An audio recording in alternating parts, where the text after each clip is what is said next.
Soyez les bienvenus à ces cultes de l'Église baptiste du Channel. Avec le psalmiste, je vous invite à l'adoration. Venez, crions de joie en l'honneur de l'Éternel, poussons des cris de joie en l'honneur du rocher de notre salut. Allons au-devant de lui avec des louanges, faisons retentir des chants en son honneur. Car l'Éternel est un grand Dieu, il est un grand roi. Famille des peuples, rendez à l'Éternel, gloire et honneur. Amen. Amen. Et je vous invite à chanter avec nous les cantiques « Il est exalté ». Cantique dans J'aime, numéro 352. Il est exalté.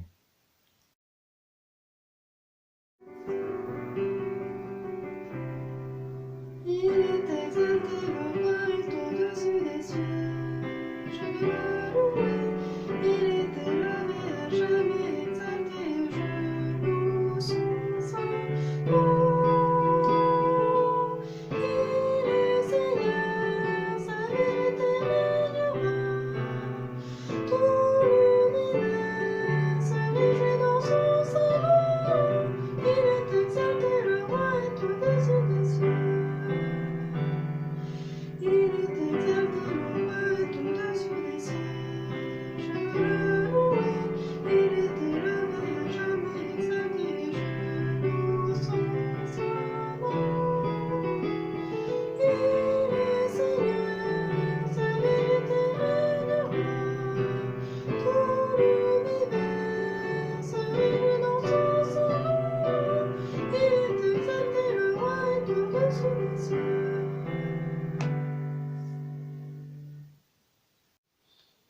Prions pour remettre ce moment de culte au Seigneur.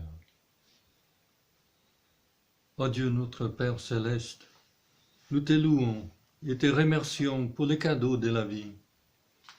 Seigneur, merci aussi pour ce privilège de pouvoir venir dans ta présence. Ô Dieu, ce n'est pas facile quand nous ne pouvons pas nous réunir dans nos communautés, entre frères et sœurs en Christ. Mais nous savons que tu es là avec nous. Alors Seigneur, nous te remettons ce moment de culte.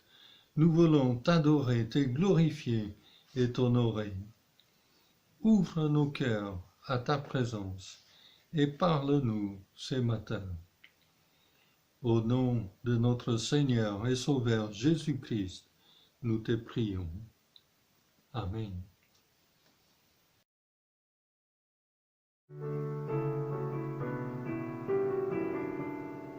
Comme un brave le cerf après la courante, je crie à toi. Je soupire après toi, mon âme a soif de Dieu vivant. Tu es Jésus, mon seul soutien, je veux unir mon cœur entier. Comme un brave le cerf après la courante, je crie à toi. Comme un brave le cerf après la courante, je crie à toi. Je soupire après toi, mon âme a soif de Dieu vivant. À quoi bon me désoler? À quoi bon me lamenter? Je veux te célébrer, toi seul est mon sauveur, tu es mon Dieu. Comme un brave le cerf après la courante, je crie à toi. Je soupire après toi, mon âme a soif de Dieu vivant. Je vous invite à lire un passage de la Bible qui est celui dont est tiré le chant que nous venons de chanter. C'est le psaume 42 et je lirai les versets 2 à 6 Psaume 42, versets 2 à 6. Comme un cerf soupire après les courants d'eau, ainsi mon âme soupire après toi, ô Dieu. Mon âme a soif de Dieu, du Dieu vivant. Quand donc pourrai-je me présenter devant Dieu? Mes larmes sont ma nourriture jour et nuit, car on me dit sans cesse « Où est ton Dieu ?»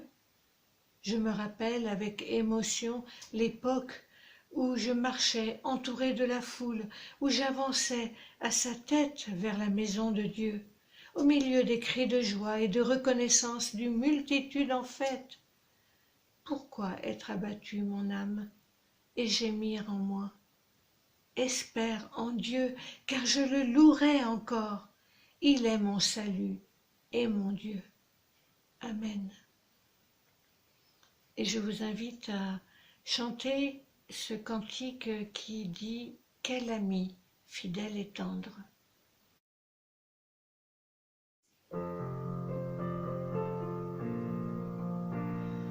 Quel ami fidèle et tendre nous avons en Jésus-Christ,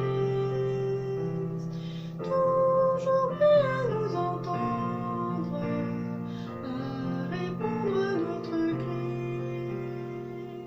Il connaît nos défaillances, nos chutes à chaque jour, sévère ses exigences, il est riche en son amour.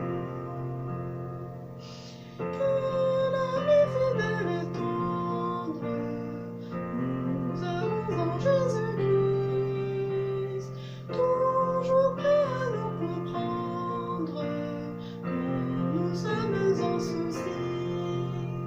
Disons-lui toutes nos craintes, ouvrons-lui tout notre cœur. Bientôt ces paroles saintes nous rendront le vrai bonheur. Quel ami fidèle et tendre nous avons en Jésus-Christ, toujours prêt à nous apprendre à vaincre en comptant sur lui. Si nos voix vraies et sincères ont cherché la sainteté, il écoute nos prières et nous met en liberté.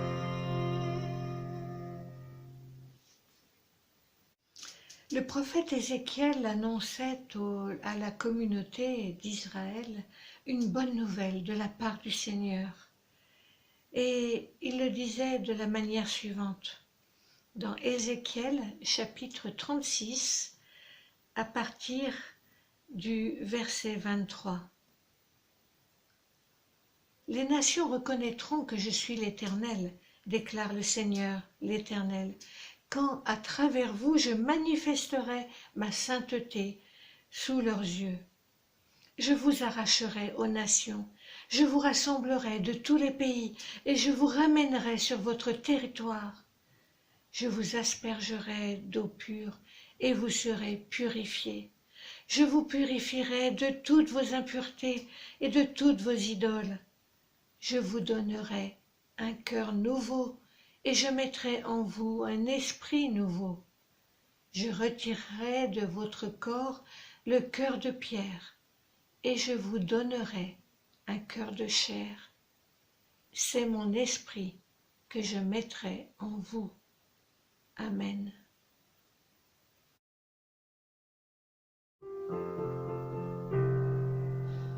Tu peux naître de nouveau, tu peux tout recommencer, balayer ta vie passée, et repartir à zéro, avec Jésus pour berger. Et repartir à zéro, avec Jésus pour berger. Tu peux boire de cet eau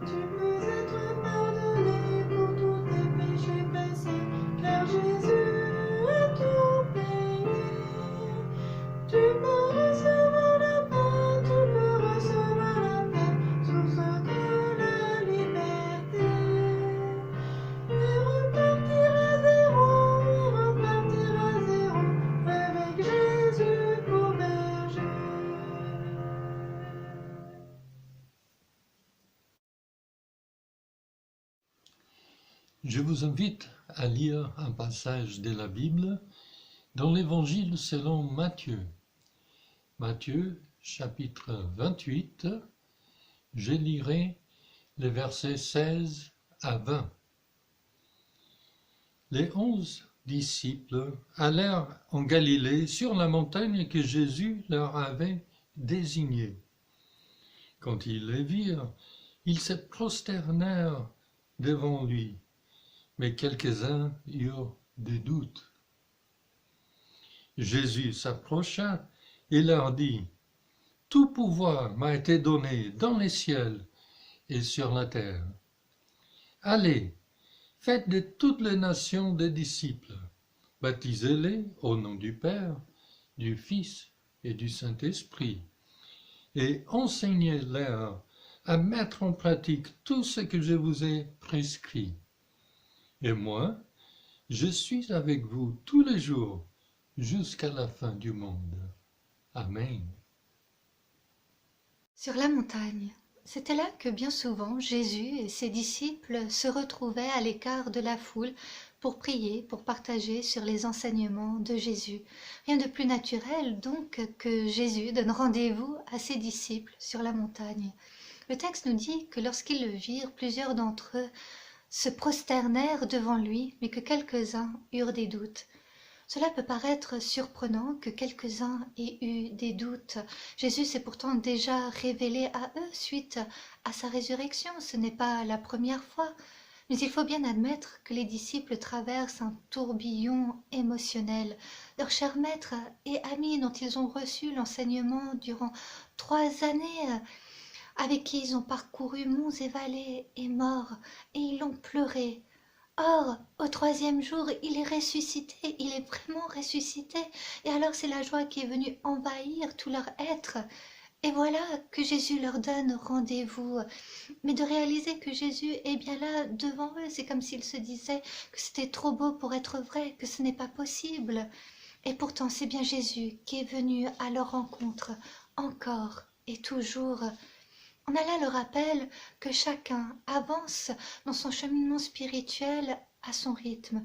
Jésus se révèle à chacun à plusieurs reprises afin d'apporter la certitude, l'assurance qu'il est bien vivant, agissant pour transformer leur vie à 380 degrés et envoyer témoigner de cette extraordinaire transformation.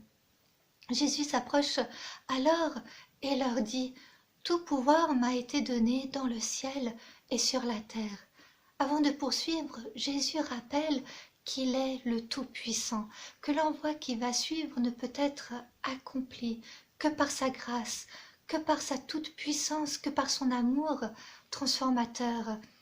Et cet envoi est devenu tel le leitmotiv chrétien. Allez et faites de toutes les nations des disciples et baptisez-les au nom du Père, du Fils et du Saint-Esprit et enseignez-leur à mettre en pratique tout ce que je vous ai prescrit. Allez, c'est l'appel à se mettre en mouvement, à ne pas rester dans une attitude statique, mais à aller à la rencontre de l'autre. Ce n'est pas la première fois que Jésus envoie ses disciples en mission. Et la spécificité de cette nouvelle mission est qu'elle est prononcée par Jésus-Christ ressuscité, ce qui signifie qu'une dimension nouvelle et plus puissante encore vient s'ajouter au message transformateur de Jésus. Non seulement il offre le pardon des péchés, des fautes, mais il offre aussi le cadeau du salut et de la vie éternelle. Lui qui a vaincu la mort, il est la source de la vie. Et la spécificité de cette mission est aussi qu'elle s'élargit à toutes les nations. C'est l'appel à aller vers toutes les nations. On a là un sous-entendu. Le message d'amour, de pardon, de vie de Jésus-Christ n'est pas réservé à une élite, mais est bien pour tous, sans exception.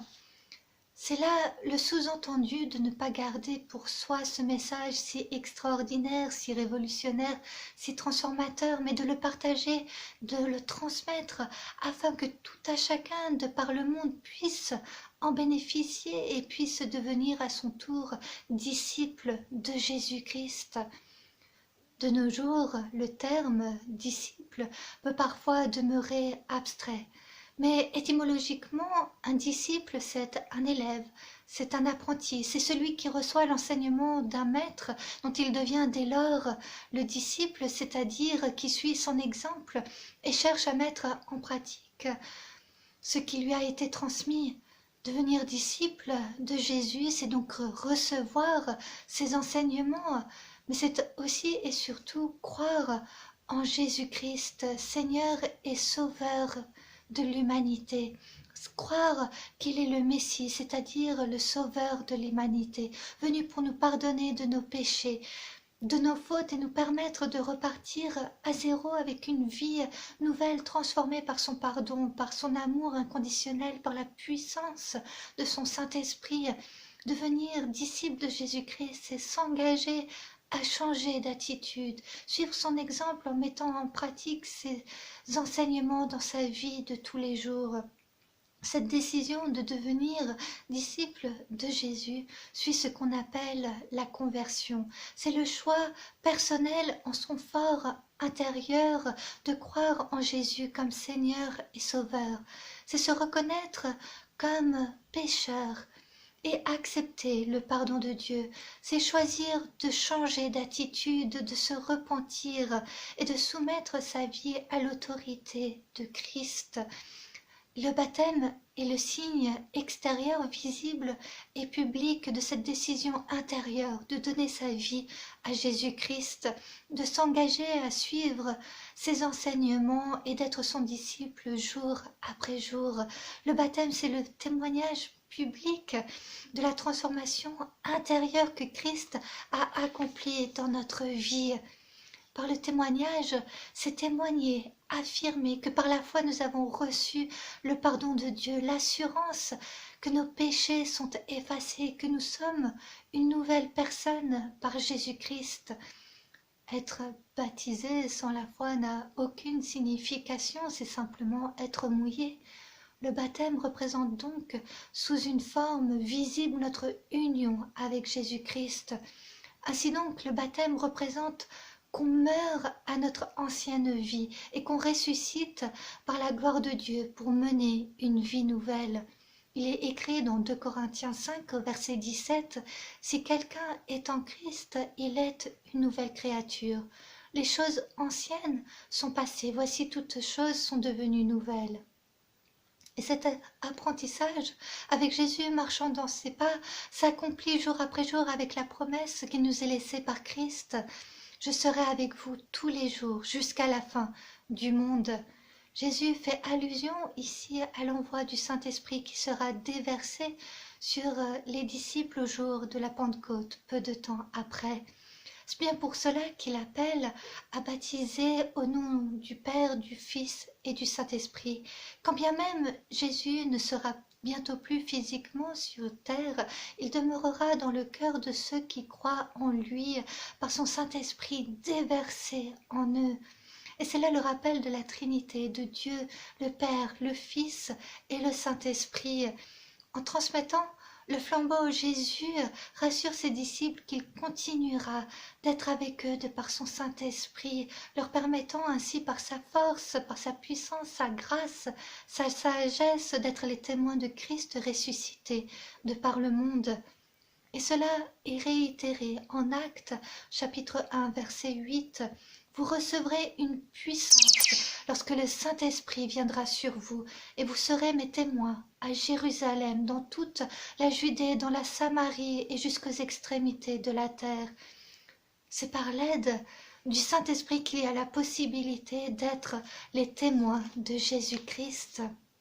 Et ce témoignage se fait dans la mise en pratique des enseignements de Christ suivant son modèle, c'est-à-dire en aimant tout d'abord l'Éternel, notre Dieu, de tout notre cœur, de toute notre âme, de toutes nos pensées, mais aussi en aimant son prochain comme soi-même, en devenant serviteur, humblement aidant son prochain, en s'élevant contre l'injustice et l'oppression, en édifiant, en encourageant ceux que l'on côtoie, en relevant le faible et en réconfortant les malades, en transmettant la joie en Christ, en vivant son pardon, sa grâce, et la liste continue. Témoigner de Jésus-Christ se fait donc non seulement en parole, mais aussi en acte, au sein de l'Église, dans nos maisonnées, dans nos cellules familiales, auprès de nos voisins, dans notre quartier, dans notre ville, notre région, notre pays, notre monde. La vie chrétienne ne se résume pas au dimanche matin. Nous avons tous une responsabilité chaque jour de la semaine, partout où nous sommes, partager notre foi, pas seulement en actes, pas seulement par nos paroles, je veux dire, mais aussi par nos actions et la manière dont nous aidons autrui avec les dons que le Seigneur nous a donnés. Ça peut être le don d'enseigner, ça peut être aussi par le don d'encourager, d'accueillir l'autre, peut-être aussi par des dons artistiques, musicaux, manuels, parfois même par le sport. Vous avez peut-être pu entendre de sport et foi. La foi se proclame de tant de manières différentes, mais lorsqu'on proclame notre foi, c'est rester vrai à qui nous sommes et surtout à notre relation avec Jésus-Christ. Seulement, être témoin de Jésus-Christ et faire des disciples n'est pas toujours aisé, parce que l'on peut soi-même faire face à des doutes, des temps de peur, comme c'était le cas des disciples. On le voit dans notre passage, où il nous est dit que quelques-uns eurent des doutes. Jésus n'ignore pas la faiblesse de ceux qu'il appelle à le servir. Il connaît les cœurs, il connaît les incertitudes, les questionnements, les doutes, les incompréhensions, mais il nous appelle tels que nous sommes. Et tout au long du chemin, il nous équipe, il nous accompagne. Jésus nous apporte l'assurance de cette promesse qui se trouve au dernier verset de Matthieu 28. « Je suis avec vous tous les jours jusqu'à la fin du monde ». C'est encourageant et rassurant de savoir que Christ continue de vivre en nous et avec nous de par son Saint-Esprit qui nous guide, qui nous fortifie, qui nous donne la sagesse, le discernement dont nous pouvons avoir besoin. Oui, nous sommes appelés à nous mettre en mouvement, à partager notre foi en Jésus-Christ. Il y aura des temps durs, mais si nous restons dépendants de Christ, nous trouverons notre assurance et notre réconfort en lui. Soyons donc des messagers de paix, des faiseurs de disciples, pour que Christ transforme d'autres cœurs, tout comme il a transformé le nôtre. Soyons des ambassadeurs pour Christ, porteurs de sa lumière. Amen. Et je vous invite à la prière. Oui Seigneur, tu vois nos cœurs, tu vois où nous sommes. Sois avec nous au travers de nos moments d'hésitation, d'incrédulité. Permets-nous d'avoir foi et de garder foi en toi, notre Seigneur et Sauveur. Que tu puisses continuer à nous accompagner, à nous guider, que tu puisses nous permettre de rayonner de par le monde et de partager ta parole avec ceux qui nous entourent et ceux que nous rencontrons. Et que tu puisses permettre également à cette Église, Seigneur, d'être un phare dans la nuit.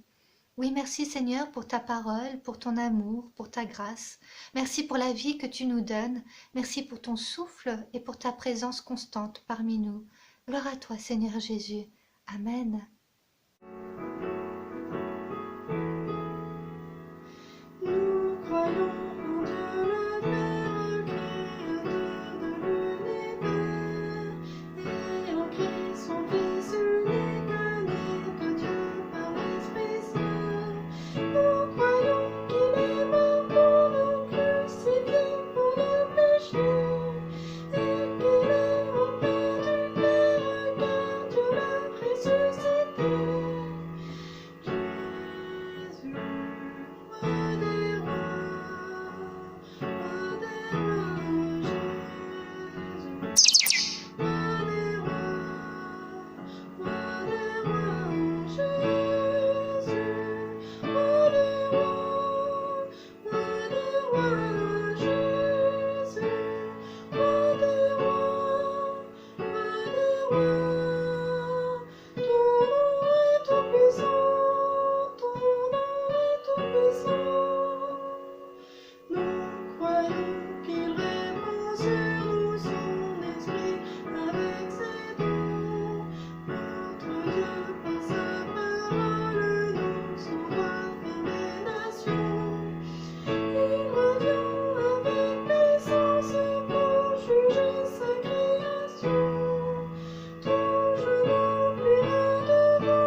Je vous invite à la prière. Ô notre Dieu, nous te bénissons pour ton amour qui réchauffe notre cœur et nous permet de rester debout dans les moments difficiles, comme en ce moment de pandémie. Nous voulons aussi, Seigneur, te présenter notre monde, et tout particulièrement ceux qui ont perdu un proche atteint du coronavirus. Nous voulons aussi, Seigneur, te présenter ceux qui sont malades et qui sont angoissés. Apporte-leur la consolation dont ils ont tant besoin, nous t'en prions. Permets-leur, Seigneur, de se rendre compte qu'en toi, ils peuvent trouver une espérance. Nous te remettons aussi, Seigneur, ceux qui sont découragés, pour quelque raison que ce soit, ceux qui doutent, ceux qui se retrouvent dans une situation financière difficile à cause du confinement, ceux qui ne savent plus vers qui se tourner. Éclaire leur route, Seigneur, et aide-les à trouver des solutions aux difficultés qu'ils rencontrent. Nous te prions aussi, Seigneur, pour les enfants et les jeunes de notre monde, te demandant de les aider à retrouver une certaine stabilité et des nouveaux points de repère en cette période de déconfinement plutôt déconcertante pour tous. Seigneur, dans un monde déboussolé et tiraillé de toutes parts, tu restes notre boussole et nous t'en remercions. Sois béni et sois loué, Seigneur. Amen.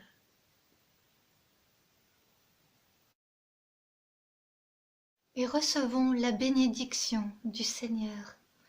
Soyons les imitateurs de Dieu, puisque nous sommes ses enfants bien-aimés, et vivons dans l'amour en suivant l'exemple de Christ, qui nous a aimés et qui s'est donné lui-même pour nous comme une offrande et un sacrifice dont l'odeur est agréable à Dieu. Que la grâce et la paix du Seigneur soient avec nous tous. Amen. Et bon dimanche à tous et à toutes.